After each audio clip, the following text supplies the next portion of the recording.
बहुजन समाज की हर खबर पाने के लिए सब्सक्राइब करें अम्बेडकर पीपल्स वॉइस और बेल आइकन दबाएं। वाले भी एक साथ रह रहे हैं और आज सबसे ज्यादा हमारे भारत की संस्कृति को, भारत की एकता को और भारत के लोगों के बीच में अगर कोई सबसे ज्यादा नफरत फैला रहा है तो वो भारतीय जनता पार्टी के लोग हैं। भारतीय जनता पार्टी लगातार कभी धर्म के नाम पर, कभी जातियों के बीच में नफरत फैलाने का काम कर रहे हैं।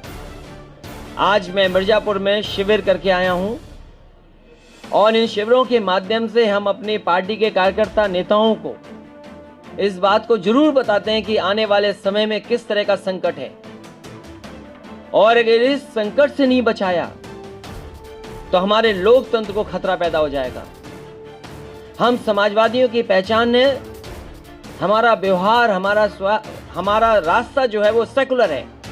हम जहां सोशलिस्ट हैं वहीं हम सेकुलर भी हैं और सोशलिस्ट होना और उस रास्ते पे चलना कितना कठिन काम है और उसी तरीके से कम्युनल होना बहुत आसान है, लेकिन अपने देश की संस्कृति और सेकुलरिज्म के रास्ते पे चलना मुश्किल है।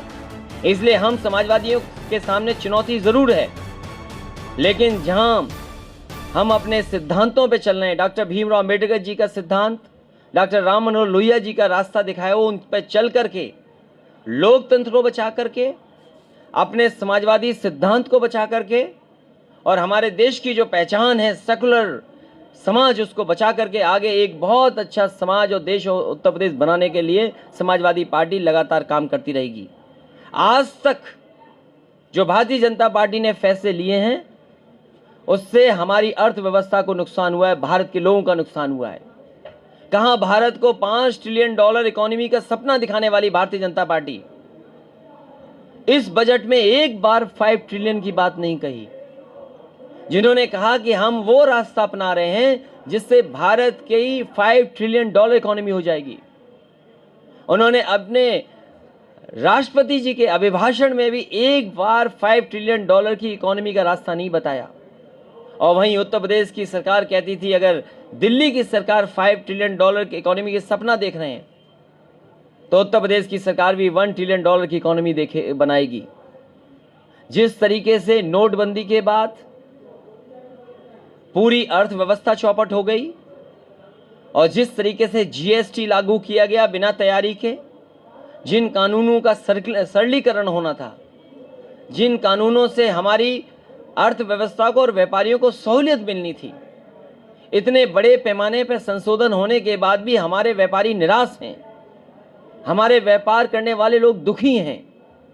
और उसके बाद जिस तरीके से अर्थव्यवस्था को कोविड के समय पर सामना करना पड़ा है, हमारी अर्थव्यवस्था को चौपट करने का काम भारतीय जनता पार्टी के गलत फैसलों से हुआ है। जहां किसान हमारे तीनों बिलों को लेकर के धरने पर बैठे हैं, समाजवादी पार्टी का मानना है पहले दिन भी और आज भी वही बात हम कहते हैं, जिस समय ये कानून लागू हो जाएंगे हमारे किसानों के बीच में इन कानूनों से काम होने लगेगा तो ये हमारे किसानों के लिए डेथ वारंट साबित होगा। तीनों कानून समाजवादी पार्टी विरोध पहले भी करती थी और आज भी विरोध करती है। और मैं ये जानना चाहता हूं भारतीय जनता पार्टी के लोगों से कि अभी 1 साल या 1.25 साल के लिए कानून आगे बढ़ा दिया कि लागू नहीं होगा। जो चीज़ आज खराब है वो 1 साल या 3 साल के बाद कैसे अच्छी हो सकती है, ये तो भारतीय जनता पार्टी के लोग ही बता सकते हैं।